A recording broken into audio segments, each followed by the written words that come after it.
అందరికీ నమస్కారం అండి. Welcome to Astro Today. ఈరోజు క్విక్ టాపిక్ వచ్చేసి మీ జాతక చక్రం ప్రకారము మీకు కోటీశ్వరులు అయ్యే యోగం ఉందా లేదా, ఏ విధంగా చూసుకోవాలనే దాని గురించి తెలుసుకుందాం.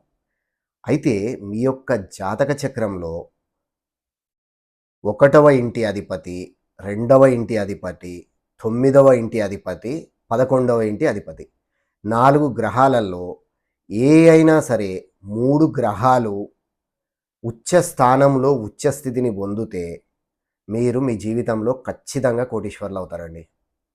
అయితే దీంట్లో చాలామందికి ఒక చిన్న డౌట్ ఉంటుంది. ఏంటి అనంటే, సార్ నా దాంట్లో 4కి 4 గ్రహాలు ఉచ్చ స్థితిని పొందినాయి, అంటే ఉచ్చ స్థానంలో ఉన్నాయి, కానీ నాకు రిజల్ట్స్ రావట్లేదు అని. అయితే మీరు మీ జాతక చక్రంలో గ్రహాల ఉచ్చ స్థితిని చెక్ చేసుకునేటప్పుడు ఖచ్చితంగా డిగ్రీలు కూడా చెక్ చేసుకోండి. ఉదాహరణకు శుక్రగ్రహం వచ్చేసి మీనరాశిలో 27 డిగ్రీల దగ్గర ఉచ్చస్థితిని పొందుతుంది.